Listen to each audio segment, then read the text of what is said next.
Hello everyone, welcome to Gamer Slice, and my name is Jared, and thank you for joining me as I share some of my thoughts on the Division. So, if you've watched any other videos on the channel, you know that I talked about the beta a bit, and I've spent in this full game, nearly 18 hours. A lot of that was idle time, so maybe about 16 hours or so. But I've spent a lot of time in it. So call it what you will. It's not really a first impressions. It's impressions. It's not a full review because I haven't beat the game, and I'm planning on reviewing it. It looks like this will be an actual review that I can get out in a relatively timely manner. At least, you know, I'm being hopeful about it. But yeah, spent 18 hours in it roughly. So call it what you will.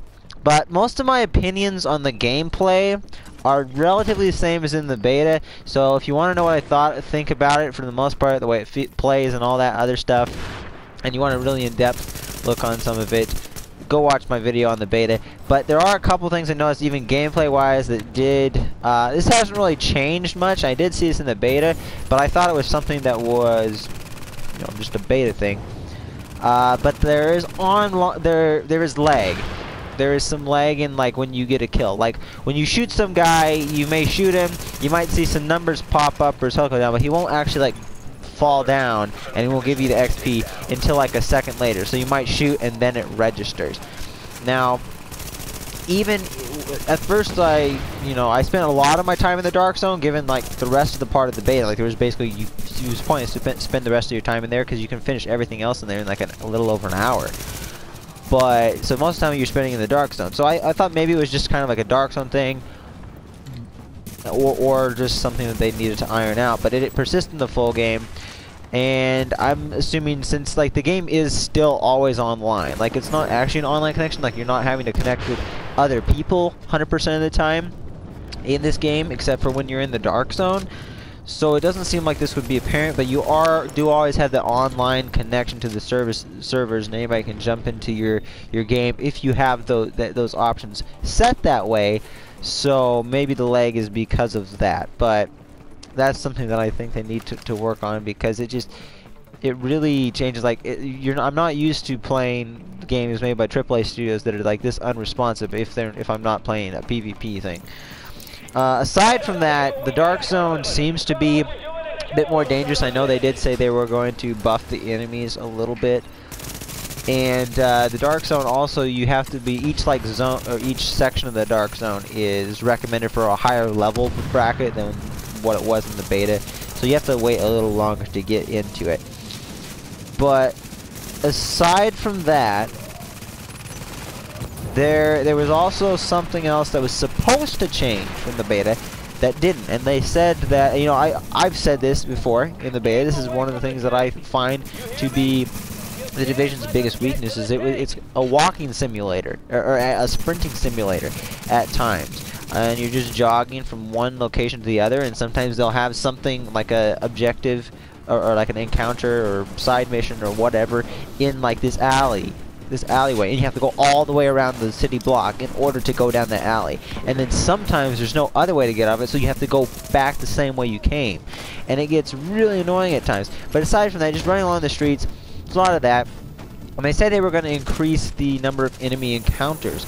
But from what I can tell, at least in the same sections that were in the beta, they did not do that. Later on, as you explore into some sections that were not there, that are only in the full version of the game, there did seem to be a more increase of enemy patrols, especially a lot of places where there's more of the cleaners and some of the Rikers as well.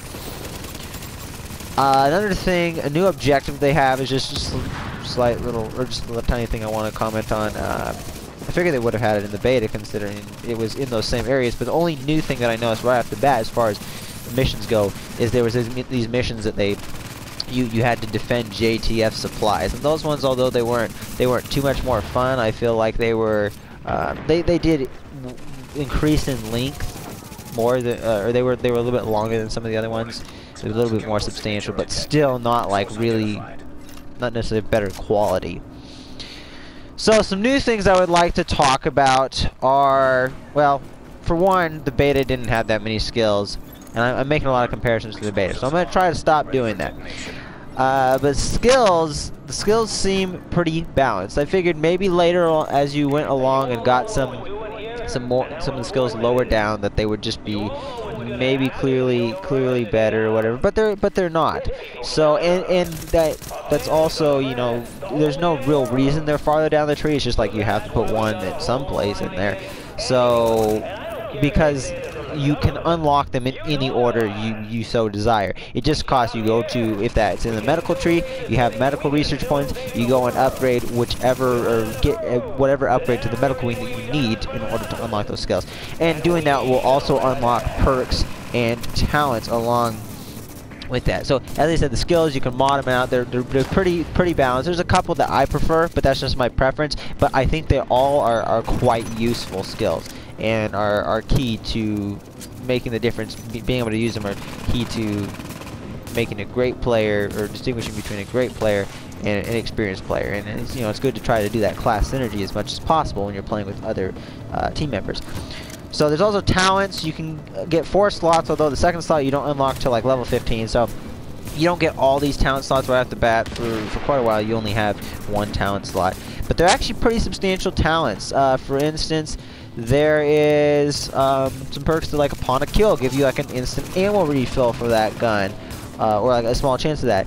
Another one were explosives. If you're damaging more than 1 hostile at a time, there's 40% more explosive damage. Or another one where if you're suppressing a target, movement speed is increased by 25% for 10 seconds. One of them that I found very interesting was for doing a cover-to-cover dash, your damage, if for every meter you dash, when you get into cover, your damage is increased by 2% for every meter that you dashed. So some of these they're very, very unique. They're something that you haven't seen in other games. At the same time, they're also fairly substantial, and, you know, offer your character a pretty good buff. The perks, on the other hand, work a little bit differently. They're more, you know, they're always active. You don't have to select a slot. Like, once you get them, you get them. They're always equipped, and they're more long-term, and they add some new features rather than boosting stats. So for instance, there's ways for you to, every an hour you can collect certain materials that you need for crafting, which I'll get to a little bit later, in certain wing of the medical, the base of operations. Or there's ones that upgrade your filter level on your mask, so you can go and venture into new contaminated areas and such. Things like that. Now, the upgrades to the wings, as I said, they give you access to all sorts of things. So this is where you get the skills, talents, and perks. And some of the perks include new, how should I say, it's like workstations that you can work with in the base of operations. And one of them that I have got so far is a recalibration workstation, and it allows you to actually take specific items, not weapons. There may be something else that I haven't found it though, and I've looked over them. It doesn't seem like there is, but at least for the recalibration station, you can change stats on certain gear items. Either the stats that it gives you, that it increases on your, you know, your 3 type of skills, like your firearm skills, your stamina skill, or your tech skill. I forgot what it's called. I think there's a different name for it. But there's those, and you can also change like the different buffs or little types of perks that these items have, and it gives you a certain range, like, it'll generate a random number between these 2 numbers, and then after that you can generate it, but then it'll generate multiple things that you have to select from. So you can select either keep the same thing, or you can, you know, pick between like 3 others that it gives you the option for. The only problem I have with it is once you change a stat, to me it seems like you can only change that stat, and you can't change any other stats on the item. So it's basically like if there's one stat you don't like, if there's multiple stats you don't like, tough luck, you're only going to be able to change one. Then you might just be better off finding a different item instead. But nonetheless, very cool. But, as I said about this whole upgrading thing, if you're not doing the main missions associated with that wing to get research points, it can get a little tedious, because sometimes doing these encounters, they are very repetitive, and as I said, you sometimes have to run into these crazy spots to be able to do them. Next thing I'll talk about is the crafting, and this will probably be the last thing. So this is the big thing that I was wondering about in the beta, but they had it locked out. So with crafting, you can, you know, get blueprints from completing missions or completing certain, well, main missions, side missions. You may get some for completing some of the encounters or something. I'm not 100% sure of that though. So the items, they're obviously, like, you get to a certain level, you need these components, and the way the component system works is there's degree, like, level of rarity of the components. So you have common components, you have rare components, you have high-end components, that stuff, and you can combine lower end, like you combine like 5 pieces of green fabric to equal 1 piece of like blue rare fabric, and which you would need for creating a lot of like gear for yourself, like you know, your vest or your gloves or stuff like that. So that's really nice. The only problem is that early on, at least, all the blueprints you get are pretty much useless, because by the time you actually have the stuff to create that weapon, or by the time you actually get the blueprint, that weapon is only like useful at that given moment. So it seems like later on you'll probably be able to get like enough materials that you can craft high-end materials by the time you actually get like a high-end crafting blueprint. So by the time you get those high-end crafting blueprints, it may be more useful. But I was able to craft like 1 or 2 rare items that were still useful. In fact, one of them that was just like miles, it was like a vest. It was like, had like over twice the armor of stuff I was getting at that current level, and it was even like a level or 2 lower than what I was. So anyways, but the crafting system is pretty good. So overall, this game, it is, as far as MMOs go, it's fairly generic, but it does bring a couple new things to the table. It's quite enjoyable. I haven't played very many MMOs though, but I do see how the setting can really, you know, and just like everything, you know, because it doesn't really help you maintain that suspension of disbelief as well as many of these other MMOs do, because this is really trying to be set in reality, but it defies all, you know, of the laws of reality.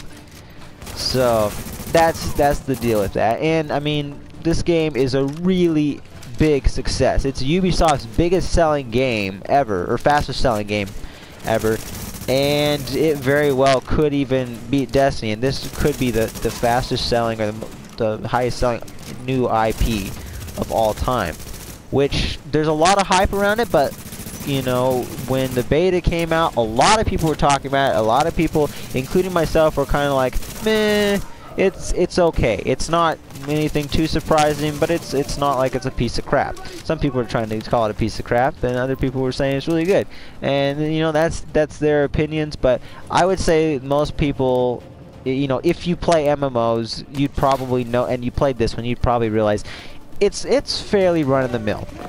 But there's a couple things it has in there that set it aside from its competition, but not a whole lot. So that's my thoughts on the Division. And you know, I'm sure they'll probably make a Division 2 because this is pretty successful.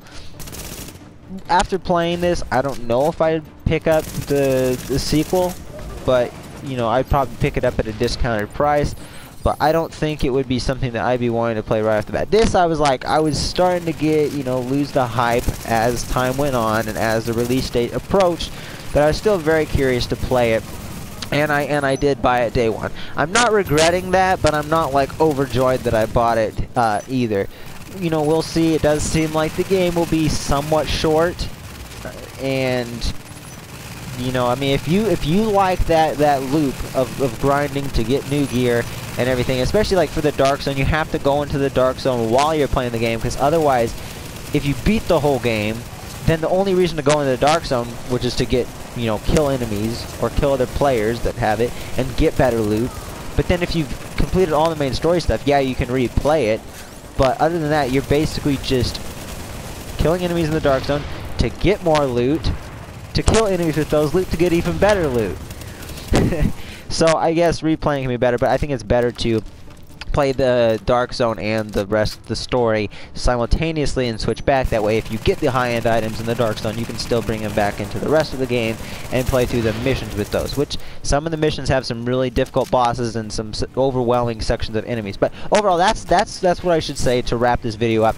The strongest part about this game, though, other than the unique spin on the Dark Zone, which can get you know, a little, it's sometimes unpleasant, but not a whole lot of the time. I'm starting to ramble here, but anyways, the Darkstone, it's a unique experience, and although it can be unpleasant in some occasions, most of the time it is actually quite fun, but you can only do it for so long. But when it comes to probably other than that, like the strongest section of the game that doesn't get old as quick is the main missions, because they set you up with some pretty nice encounters, and I think you really have to work tactically, and that's where I think your skills and how well you can play as a team really comes into play, especially if you're playing on a hard difficulty. Let me tell you, if you play it on hard difficulty and like you're the same level or even a level or two lower than what the mission's recommended for, you are gonna get your ass kicked multiple times before you finish that. So, anyways, that being said, thank you guys so much for watching. I will have a review out pretty soon, and that's pretty much it. So I hope to see you in the next video, which might be a Broforce stream, which we still have not got to, but hopefully this next week maybe we'll do a Bros. Actually, no. I got some old Rocket League footage. I'll probably be putting up a Rocket League video. So anyways, if you guys like Rocket League, stay tuned for that within the coming days. So anyways, thank you guys for watching, and as always, see you in the next video.